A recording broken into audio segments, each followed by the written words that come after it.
And then he kind of sat me down and said, where do you really want to go? And I said, well, I want to start my own business. I want to make some money and I want to start my own business. And he looked at me, he goes, it'll never work. I don't care what anyone says. You've got to be in this position to know that society does condition you to believe that you can't get there. I'm not better than anybody, but nobody is better than me. And I will challenge anybody that tries to speak down to me or put me down. I had this burning desire to be an entrepreneur.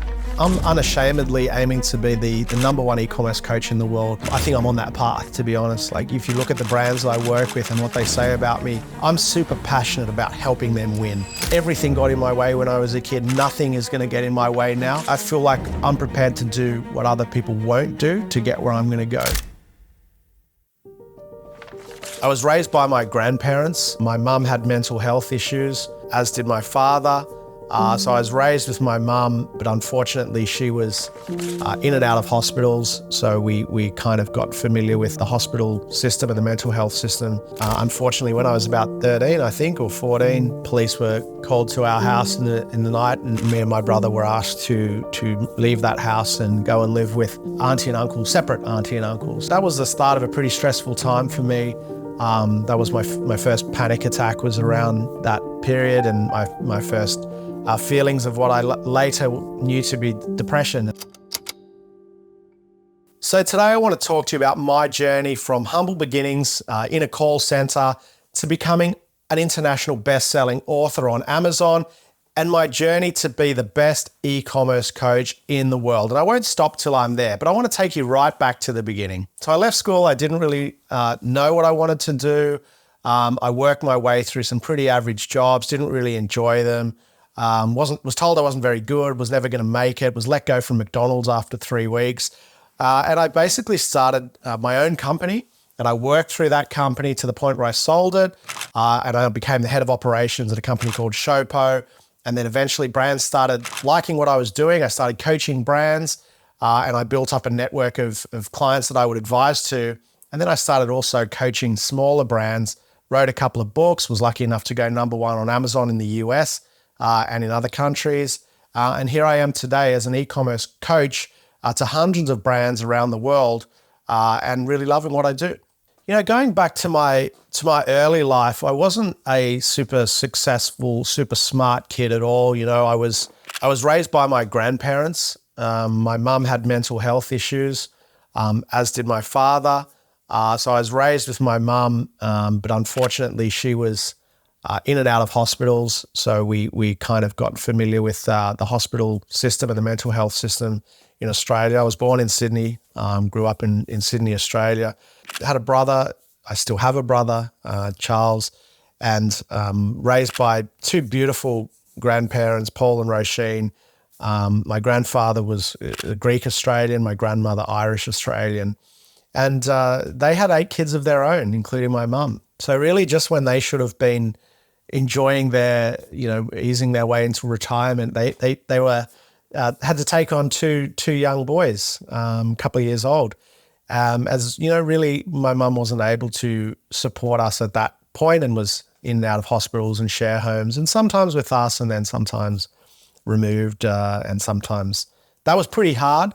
But thank God I had my grandparents who were just fantastic. We had a farm that we'd go to. We had a house by the beach that we'd go to. And although the upbringing was a little disjointed, and I kind of didn't know much about my dad and so on until I was introduced to him a little bit older, and then we kind of started a relationship there. It was a dysfunctional, I guess, time, and it wasn't easy. My grandparents were fantastic, but life got a little bit difficult for them. Mum was not very well, and unfortunately, when I was about 13, I think, or 14, I was police were called to our house in the night, and me and my brother were asked to leave that house and go and live with auntie and uncle, separate auntie and uncle. So he went to one, and I went to the other. And although so grateful for those guys for doing that, they all had many of their own kids as well. It was a little bit difficult being taken from a safe haven and also separated from your mum, your grandparents, and my brother. And so that was the start of a pretty stressful time for me. That was my first panic attack was around that period, and my first feelings of what I later knew to be depression. As a kid, you don't know what depression is. You just feel a certain way, and then actually in your early 20s, a doctor tells you, oh, you that was depression that you were going through. So that's how it all started for me. So you can understand, I guess, that school wasn't a priority for me. I wasn't very good at it, but to be honest with you, I didn't want to be very good at it. I really didn't care. I had more important things going on. And I think really just kind of missing that safe home that I had.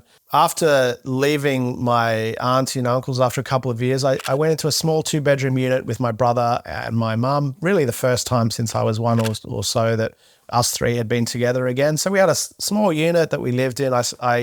My brother's 18 months older, and we had you can imagine it, sort of 16, 17 years old together, two growing boys in a small bedroom. Yeah, and he'd left school and he was, pretty disruptive to me, coming home late, and I wasn't very good at school anyway. And, that was pretty tough for both of us, I imagine.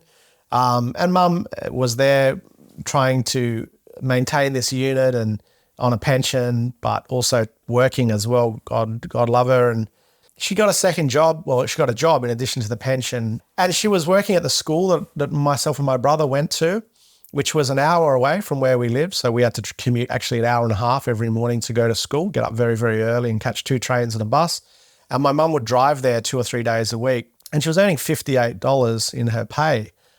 So her pay slip would come and it was $58. Now, obviously that's because she was on a pension. And of course, God forbid the government wants you to earn too much money if you're on a pension, which is barely enough to scrape by anyway when you've got two boys that would eat the house out. But she did it, and she was, we definitely didn't have much of anything, but she would always put us first. I remember her ringing the bank one day. She thought I couldn't hear because I was in my room, and she was ringing them saying, how can I open a savings account for my boys, and what's the minimum I can put in? And I knew that her bank account was always on empty. So that was kind of heartbreaking. And that kind of has driven me a little bit now to be successful. And I'll come back to that later, to that moment. But there was definitely something in my mind at that point where I was like, she'll never struggle again. We'll never be in this position again. And my grandparents were of course helping, but it was really hard for her. The unit was very, very small. She was smoking in the unit, so it was always dirty. And it was hard for her to keep control of 2 boys who were a little bit out of control. And she was not well herself, still going in and out of hospital.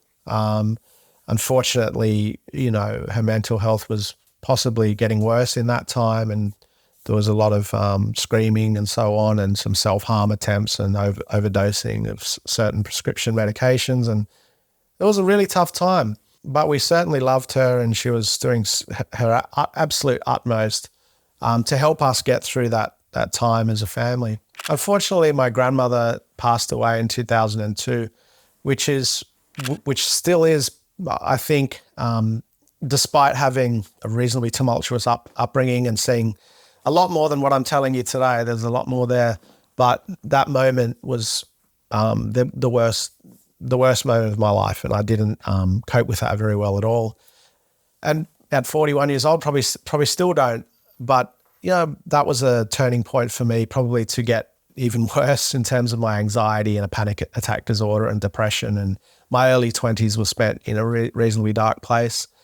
And I still miss her to this day.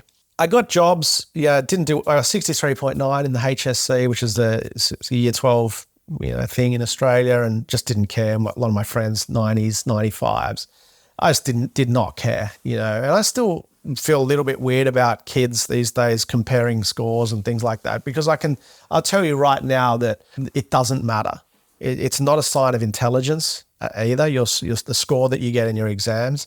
There are a lot of extenuating circumstances, and there's a hell of a lot of people that have gone on to make a lot of money, be the top of their game, who failed school, never went to university. And that was me. I never went to university. Later, when I was 30, I did a master's in business. I got an MBA just because it was a box that I wanted to tick. So I did that. I wanted to prove to myself that I could, but I didn't go to university. I was one of 38 first cousins, and I don't think I would probably be the only one or two maybe that, along with my brother, that never went to uni.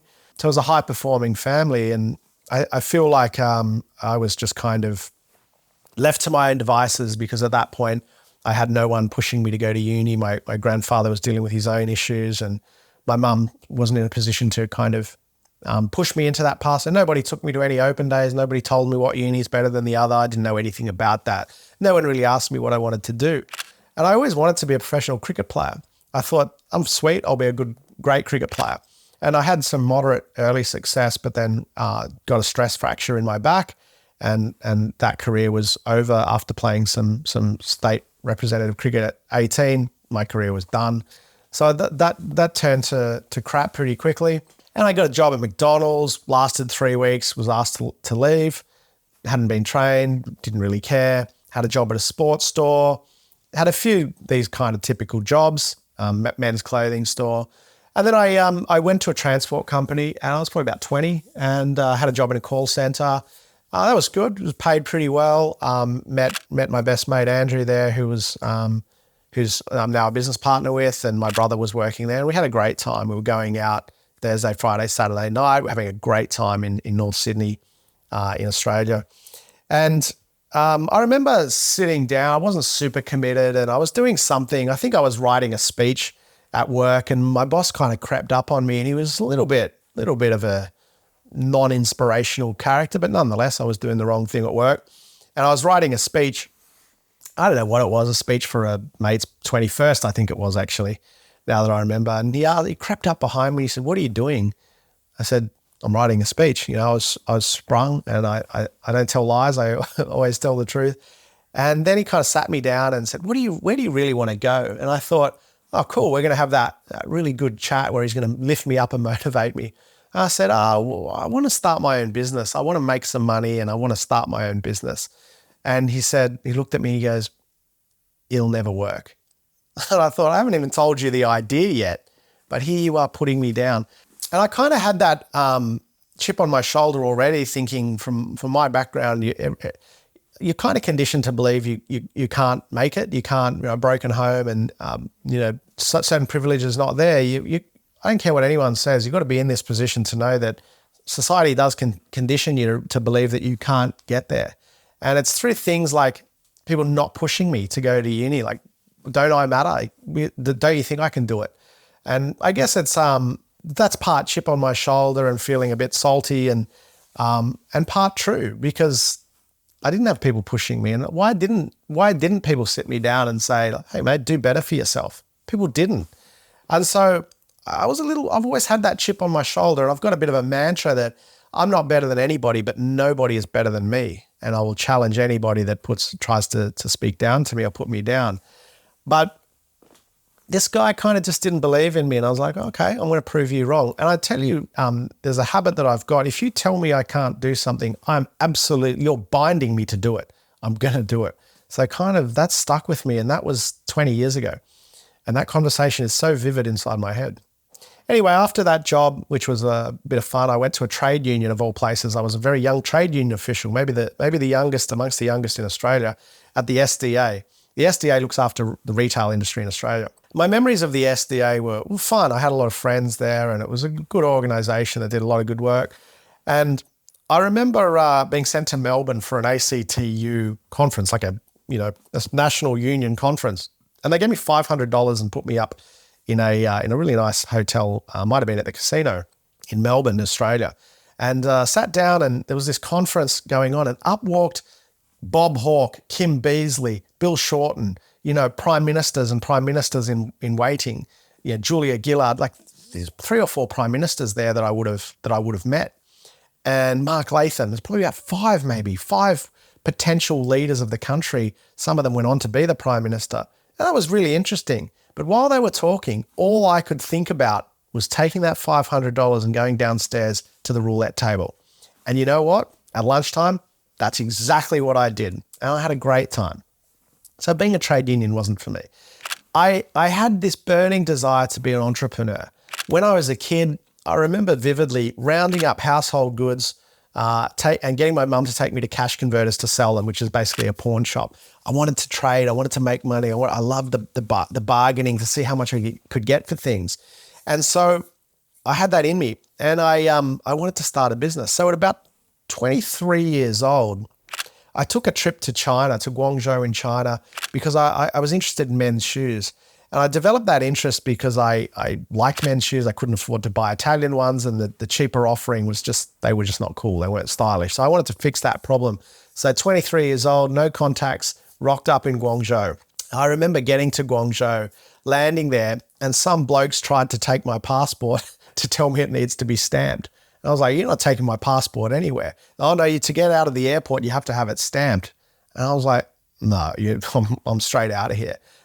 That was my first lesson about doing business internationally, is just be careful who you trust, and just be sensible and be prepared, and just don't take risks.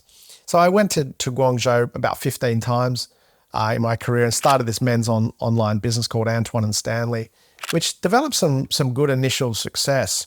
I ran that for about 10 years before selling it. And what I noticed about that business is I was selling all over the world. I was selling in David Jones, in ASOS, in department stores around New Zealand, the UK, Zalando, Lazada, Zalora, Germany, South Africa. I was selling everywhere.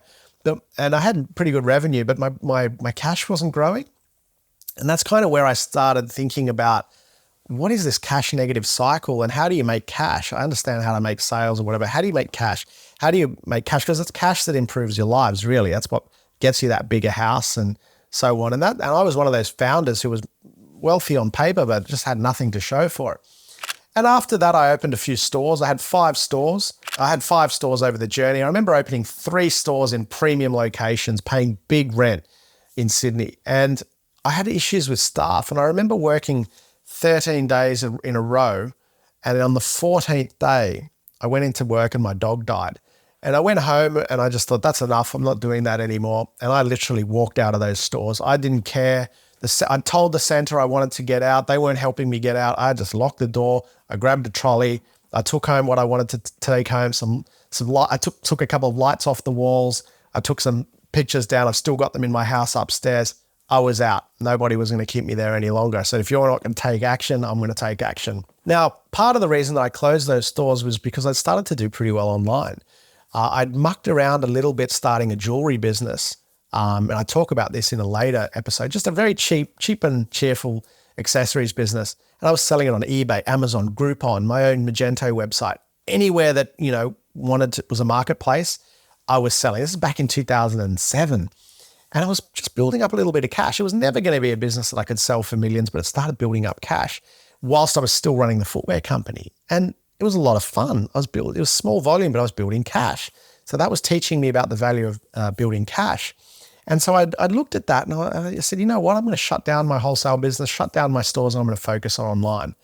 And that was great. I got really good at that. And why I like online, liked it then, still like it now, is that you can, if you go into retail as bricks and mortar retail as a small fry, you get the worst position. You get the worst deals on rent. You get the worst shop in the center. If you go into wholesale as a young brand, you get screwed by the retailers that you supply to on payment terms and on margins, and you don't even know it half the time. A lot of these businesses make a business out of screwing down their suppliers.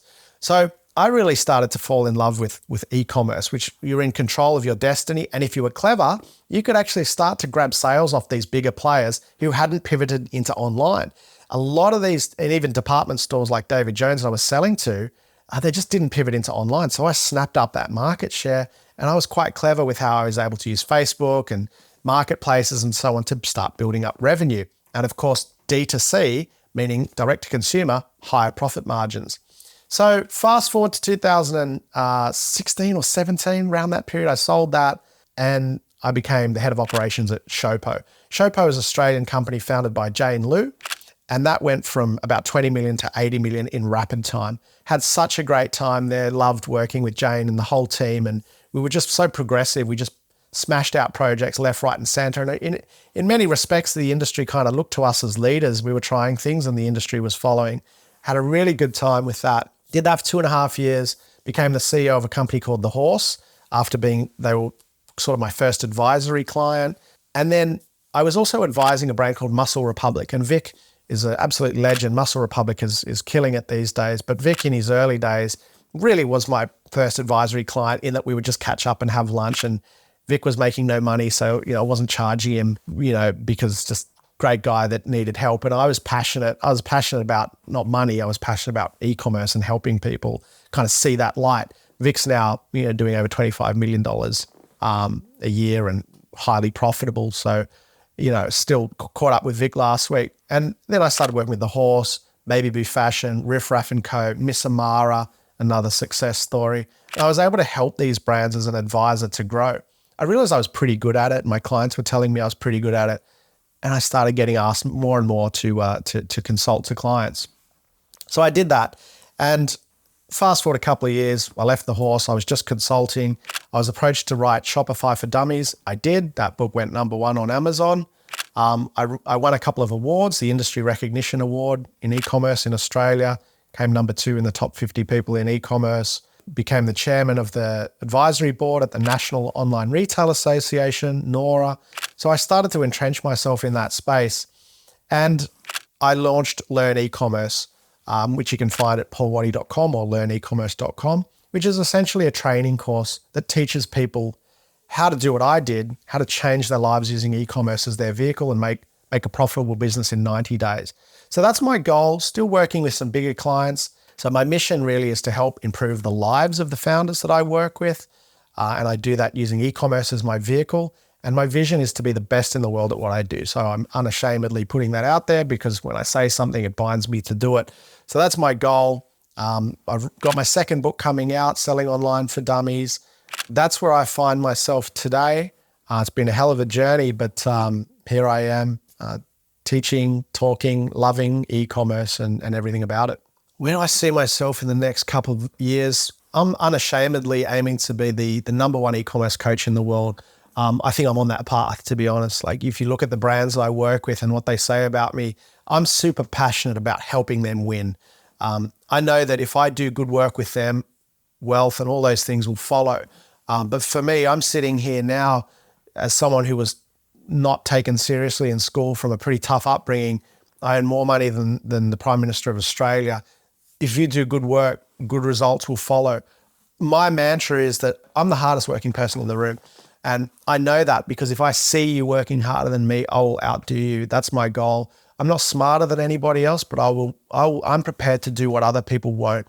I've started 3 businesses in a year, had 3 kids in 3 years, written 2 books. One's gone #1 on Amazon. I'm aiming for the second one to be as well. I've co-founded Australia's fastest digital marketing agency, also recently awarded Australia's best digital marketing agency in Ecom Nation. So I feel like I'm unstoppable, whereas everything got in my way when I was a kid. Nothing is going to get in my way now. And I feel like I'm prepared to do what other people won't do to get where I'm going to go. So I'm going to keep working until I'm the #1 e-commerce coach in the world. And I want to keep taking people on that journey with me. My message to anyone wanting to start an online business or even just do what I've done is that I'm not smarter than any of you. If I can do it, I'm absolutely telling you that you can do it. But what you need to do is work hard and have discipline. That's all I've done, is constantly keep trying to learn from people older and wiser, even from people younger. I'm constantly trying to learn. And that's what I'm hoping for the students in my course. I know that if you've got a good idea and you stick at it, you can do exactly what I've done. I've seen it time and time again. So my advice, or what I want people to do, my call to arms to people, is you're in charge of your life. Don't sit back and whinge that life doesn't look how you want, because mine was heading down a very poor path. And I took that by the horns and I changed it. If I can do it, you can do it. There is minutes in the day, there is hours in the day that you are not utilizing. So if you really want to change your life, if you want to start that online business that benefits you, your kids, your grandkids, their kids, that generational wealth, I've seen it time and time again. My clients are turning over $500 million a year. I've got plenty of those stories like Vic at Muscle Republic, who are sleeping on the floor of their warehouse and are now worth millions. I've got clients in the top 50 rich list, 3 clients right now. I've seen it time and time again. Don't listen to what other people tell you. Run your own race. I've done it with brands many times before, And I absolutely know that you can do it as well. So if you keep being prepared to put that hard work in, you can absolutely do what I've done and more, or do what many of my clients have done and really start that online business that changes your life. So no more time to sleep, no time to muck around, get into it. If I can do it, you can do it. You've got to be prepared to be a different beast. You've got to do what other people won't. That's the difference. That's my key. That's what I'm going to do. And if you want to get on that journey, follow me. Let's do it together.